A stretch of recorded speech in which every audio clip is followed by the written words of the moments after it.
this is Suzanne Williams with Essential Oils Health Matters, Living the Wholesome Life. And we are on week 19, day 1 of doing our positive, peaceful growth affirmations. And we are following Dr. Susan Lawton's calendar, Dr. Susan Lawton's book, Positive, Peaceful Growth Calendar, where she so perfectly blends positive affirmations and music therapy and essential oils. So if you love those three things, you're going to definitely want to get her book. You can buy it at Aroma Tools or Oil Life. Okay, today, the affirmation for this week is a little different. So stay with me on this one. The affirmation for this week is, I am working with my other hand. So, are you right-handed? Are you left-handed? So, the right, I had to do a lot of study on this. And what's the importance of using our other hand? And here are some of my thoughts. I would love to hear some of your thoughts on the issue. So if you are right-handed, which like 90% of the population is right-handed, then your right side of your body is controlled by your left side of your brain, and which is where a lot of the logic is, right? And whereas the left side of your body is controlled by the right side of your brain, which is where a lot of the creativity and problem solving is. So we definitely want both sides of our brain to be working well. Now, a lot of the times, just for the sake of doing things quickly, doing things well, we do become dominant in one side of our body. So like you're more right-handed than left-handed, or maybe you're more left-handed than right-handed. But whatever dominant hand you have, this week, let's just try an experiment and see what happens. Let's just try using our left hand more. So, if you're usually right-handed and you're usually in your logic brain, then let's try using our left hand more to get us more in the creative problem-solving brain. Let's see what it does. And so as I was thinking about ways that I could use my left hand more, I could eat breakfast with my left hand. Usually I eat breakfast with my right. Well, usually I eat most of the time with my right hand, right? I could at least eat breakfast with my left hand. Maybe I can eat some other meals this week, but at least I can eat breakfast. I could also brush my teeth in the morning, at least, with my left hand. Maybe brushing my teeth at night with my right, but brushing my teeth in the morning, I could try doing that with my left hand. So let's just kind of see what type of different world that opens up to us as we're using our non-dominant hand more. And then as I was doing some more study on why using your non-dominant hand is important, I also came across this really cool tidbit. And it's that it was a tip on journaling. So a lot of times if you're journaling, they were saying that it's super good to ask kind of like the logical, open-ended questions like, why am I having a problem with, I don't know, keeping my room clean? No, why am I having a problem with keeping my room clean? And then answering, so logical, open-ended question, right? And answering with your left hand. It's going to spark the creativity. It's supposed to spark the problem solving. It's supposed to slow down the thought process too, because obviously we are going to be writing a lot slower. Now, that's going to be a little bit hard for me because I like to journal on my computer, and so I'm using both hands when I'm journaling. But if you like to journal in physical journals, why don't, for those of us who like to journal in physical journals, why don't we try journaling half the time when we're answering questions with our left hand? I would love to see how that works for you. Now, as I'm also thinking about working with my other hand, my non-dominant hand, my thoughts went to working with things that are not so dominant in our life. For example, sometimes in relationships, there's one person who's more dominant, and sometimes maybe they're different, more dominant on different issues.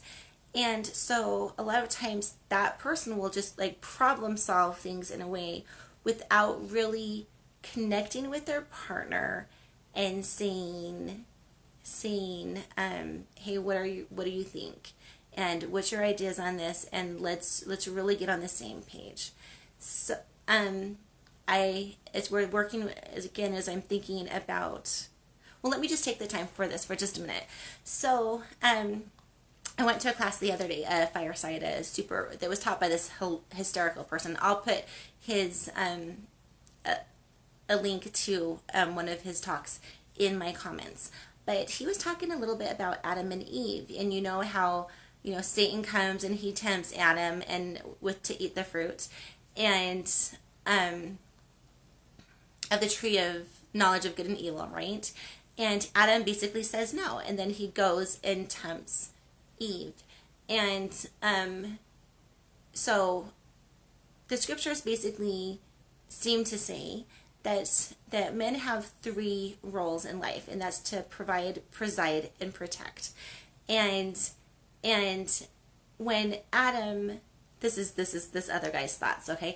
So when Adam said no, I mean, you have Satan who appears in the garden, right? And it's like, oh my gracious, another person, right? And so he doesn't really even go up to tell Eve, hey, there's this other guy in the garden and he might come and talk to you about eating the tree. So like Adam didn't really do a super good job protecting Eve on that one.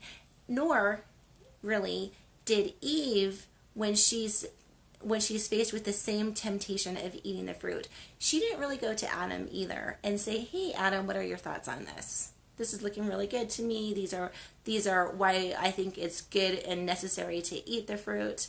Like they didn't communicate well, right, on that issue.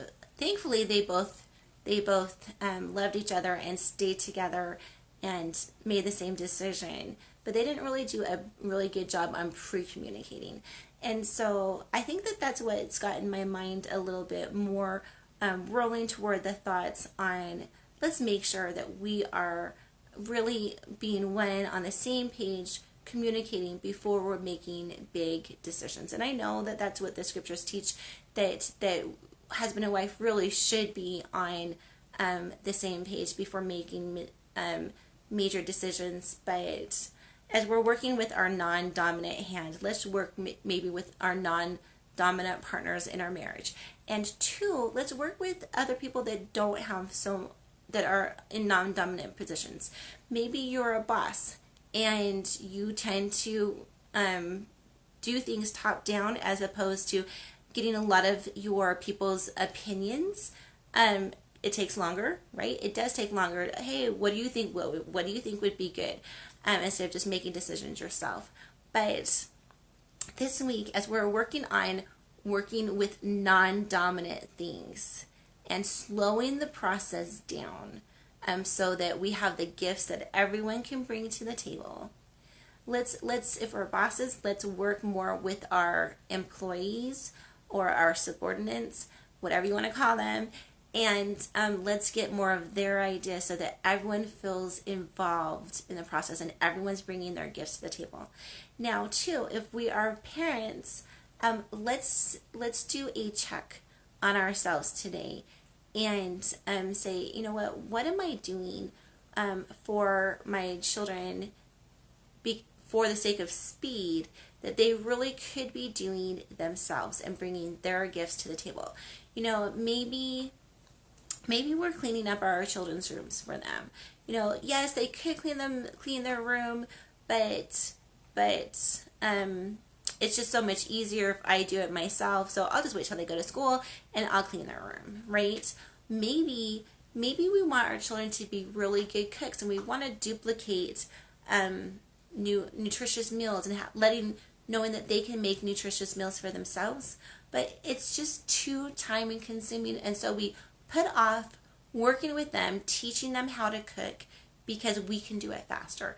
Anyway, let's today and this week, as we're slowing down processes and letting everyone bring their gifts to the table, let's see, what are we doing in our lives, maybe with our children, where we are doing things fast instead of investing the time into them and letting them slowly come up to speed on whatever talent or gift we are trying to help them with. So can you think of some kind of non-dominant things or dominant, non-dominant things where the dominant person just kind of does things out of speed? Or can you see things that in your life that I'm just doing things the fast way instead of taking the slowness to really do it where everyone's bringing their gifts to the table? I hope that makes sense to you. So yes, this week we are definitely going to be trying to use our non-dominant hand more, right?